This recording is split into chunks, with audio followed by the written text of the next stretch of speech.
سلااوڕێزە گۆهدار و شۆپینەرێن رادیۆ BRFM بەشێ هەفەوینیژە گوڵاواسە بەهێمێ بەدەن دیارکردن بەحسا ئەنجامێن رەفێن دۆزان و نەهانیان کو دۆ ژالی دەستەیە پەرۆدە و فێرکردنێ لە هەرێمە هاتن دیارکردن و نرخاندنەوە بۆ پێڤژۆیە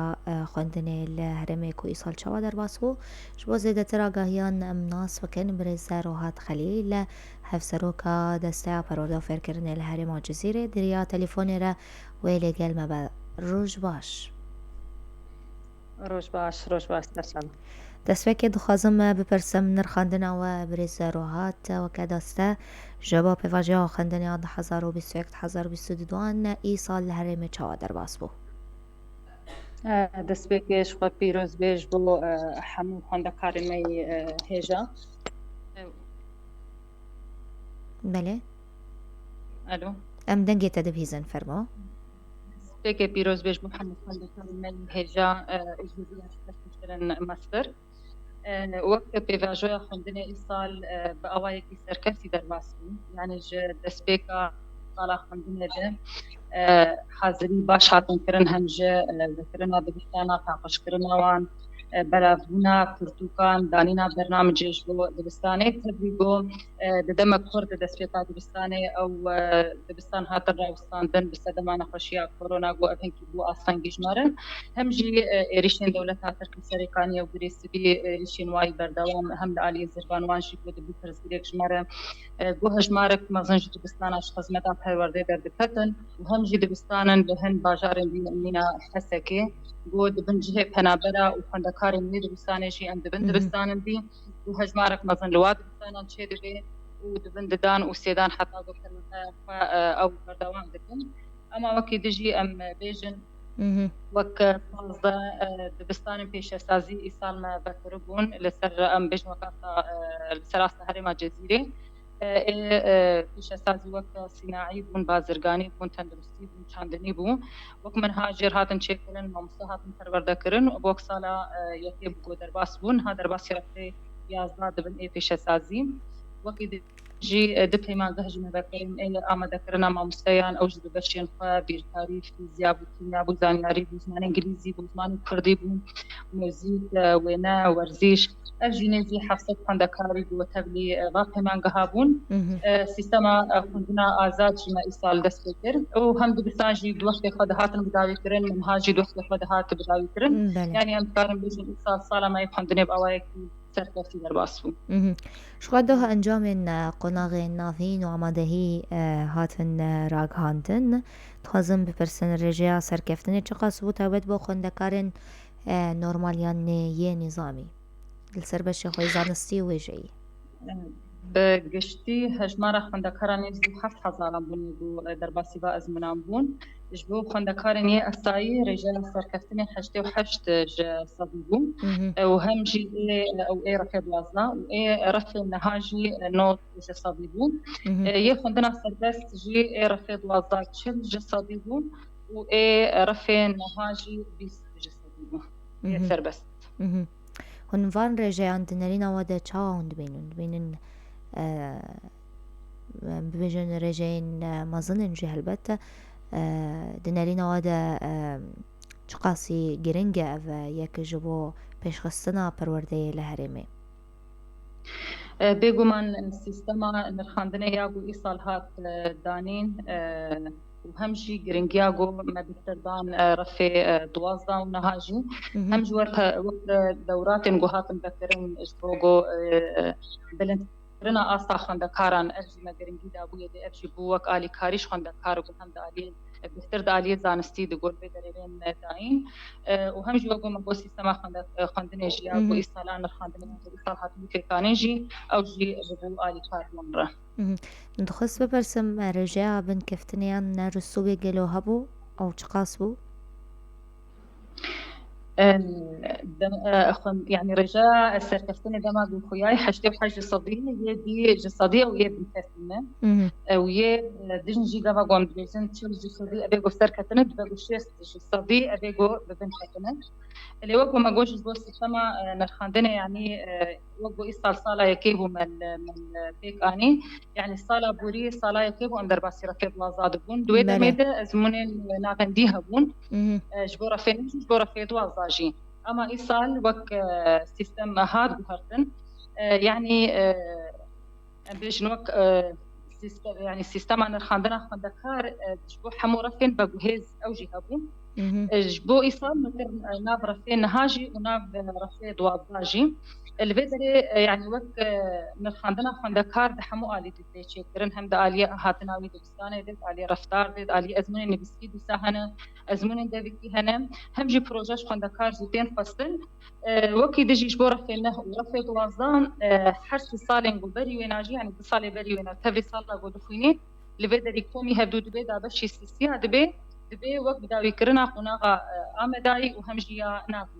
مهم. أفجي هشت بو بهتر خاندكار وقت جريدانا واب دبستاني بهتر شي ببيشتر وقت ما جوج روجا دسبيكي حتى روجا داوي نرخاندن بردوامه مهم. بدري جريدانا واب دبستاني بهتر شي بو همجي جرينجي دان رفي بري وينا يعني بري ما قالك دربات ديد جو رفي دهات هات باش جو كرن جبر جو تاني جرينجي ما دار رفي دوازدان بله اما انا دبا خاندكار دبينن جو حرسي صال او جي دبن وك بلات تبنا فانجاما وينا ديا داويد لفي دري حمو صالح خندنتن يعني جرينج اللي جموانا وهم جي روجانجي التزامها وانا بيختر بلد بستانا مهم. يعني مثلا بيجنسي كان نأزمنا ناغندي دما قوش في دبو او جي ساعات تاني دبو خاندكار هات نرخاندن دما قد في اواي شي دبي يعني ام دبينن قول نرخاندن قراصتره مهم. هجمارا خوندكارن کو ببجن صدي بدست خستبونين سركفتين يكمين اوال ام ببجن لهرم يان لهرم جزيرة چقاسمون يجو يعني بلاي سر خي استا اغو تام بكالوريا اني يشوا بله يه زانستي بيستونه حبن يه وجي نحت تنين يعني يه وجي نه يه زانستي بيستونه اما بحثا زمون سیستم آزاد بکن که یکم جاره لهرمه چه دبه هون چاوا دکارن بنرخینن پیواجویا سیستم آزاد لهرمه گلو سرکفتی در باسو؟ راست سالا يكم بقول وام بيجنو سيستما خندنا عزات من الهرمي وهم لأستا باكرو لجلات سوريا جيجو أبريال هالدان جبر قالك هسان سردان بكرن دخستن جو باورنا ميرا ببريال خسر بدرن جبر فيا كي ماجي وقت صلاة بما فيك أني هجمارة خندكاري بو سردانا ما كرن سيصدو الشيس ويا خندكاري بله أزمون جوار هات شكرن وقت تستا كي دسبيكي هات جوار شكرن جبو بين فجراندن درباسي أزمونا خايدا ويبن چار مرکز دفام شلو دابون چار وقت ناونداجی لحسكي هاتن او كرن شوا ازمون سركتي درباس بون يعني حمو اليادي هاتن حاضر كرن وقت دوراك تكميلي جي هبود جبران خندكارا او جي شرط مرجي جوي دري شاغي مدانين كسين بو بنكتي بن بسي برانشان دكارن تبليغي دوري ببن وهم جي ايجو سركفتي بن دكارن يعني بلاي باش بكن تاني ديسا او جي بسي برانشان تاني ده بله وإذا ميدجي وقت قيترنا وانا او جي مداني بون وشو نتيجة وان جي بي خندنا ما يدرجي او جي دوهدر كدن نخازم لفرا برسا مفاضلة بكم قالك خندكار جي چاولرين البنتي مفاضلة و ريجة چاوابن صلا درباسوي قالك غازنجي جا ريجان هبون هروها جا ازمونا اريكرني ياكو زانينگه چه دكا قالو اويا كاتيا گنگه شكرن كو اوه زمون رابا قالو ريجة وي چاوابن شخوك مفاضلة أو أزمنا جو تشيدو بيدر بقديش خوندا كاران نا رابويش فات يعني جبين دنا برا موزاني جهوان تشيد بن أما بيجو بش بي أفجيش فات مفاضلة در كبي يعني بزاني جها الشرق الرقاية وهم زاني جها كوباني وهم جافاليا وهم جيت ما جهه قول جمهنا يعني مفاضله وانا ودر كبير جرى اولي تستي وانا لغوري وثيقه قول جمهنا ام رادستي وانا دكن لغوري هجمارا خندكرم لغوري بلاي واناجي ومفاضلات دواجي بداين لبي دريد بقو بش جي زاني جه او نسبه ديني هجر هنجي ازمون نبيسكيها بن هنجي ام بيجن وك دبكيها بن هنجي بلكي وك مثلا ام بيجن دبگو یه هر بجیشکی بخوینه بیشن زانیاری فیزیا و کیمیا و پلیه ببن يعني اف تشتين هان و زانیگه بهتر دیار بکه یه هر بشکل حاله وینا بشتراجی وش کنده کارانجی براگ هاندن مهم. برسامەیە داوای دەخوازن بپرسن پرۆژەیە نواژە بۆ دەمال پێش چین و هەیەون سەرکار دەکەن گەلەوەی فەکولتەیە نوە بێنە ڤەکردن یان پرتووک یان ببێژن مەوادە نوێ بێنە زێدەکردن چت باڵەوە دەهەیە کۆهون بکەن دمان هادش خو وقت پرورده هاوینین هم حاضری و نادکش با سیستما نرخاندنه خواندک ما مستدر بگدیل سر بین پرورده کردن او جید دم کرده یعنی نزیده روجات هنیه هم وقت دیسا خورد نجبو ارشیفین دبستانا وقت دی دبستان پیش سازیجی بهتر وقت